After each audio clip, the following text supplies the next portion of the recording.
what's interesting, for people who say, why is Yemen hitting Israel? Israel has a shared military base on sovereign Yemeni territory on the island of Socotra and the Socotra archipelago. And that has been there for years. If you want to say who fired the first shot, it was Israel who fired the first shot at Yemen.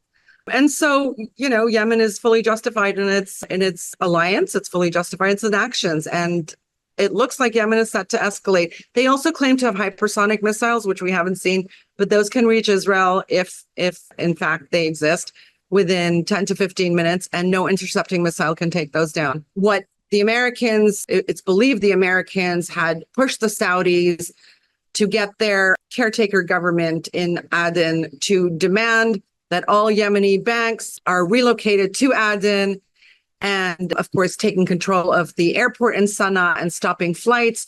And then the Saudis detained a number of Yemeni pilgrims in Jeddah as they were meant to fly back to Sana'a. Yemen went full force on this. I think one of the Ansarullah leaders just tweeted something like 3 days, okay, which was taken as in 3 days, if we don't get our Hajj pilgrims back, you're going to pay. And you know how we do pay back. We hit your cities, we hit your oil installations, we hit Aramco, we hit your ports, etc.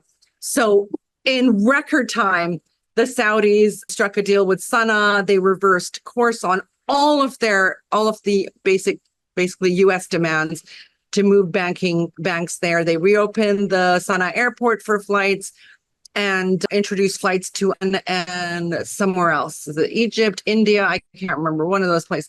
So, in that kind of situation, it's very clear that the Saudis are going to great lengths to avoid any kind of confrontation with Yemen.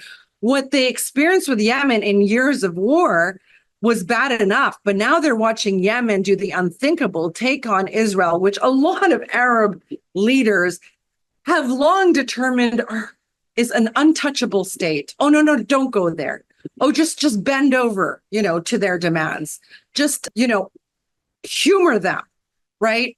Strike deals with them. Do backdoor deals with, whatever placates Israel. Now they're seeing Yemen strike Israel so viscerally. Of course, the Saudis don't want to mess with Yemen. And Yemen is now part of the resistance axis and is part of this fight, indisputably. So what happens if Iran and Hezbollah and Yemen hit Israel? I'm sorry, who in the Gulf is going to be intercepting Yemeni weapons, and to what result, right? Of course, Jordan has sounded off again about nobody's going to violate our airspace. Doesn't matter if, Western military aircraft violate Jordan's airspace all the time, and NATO sets up a regional headquarters in Amman, as was just done last month.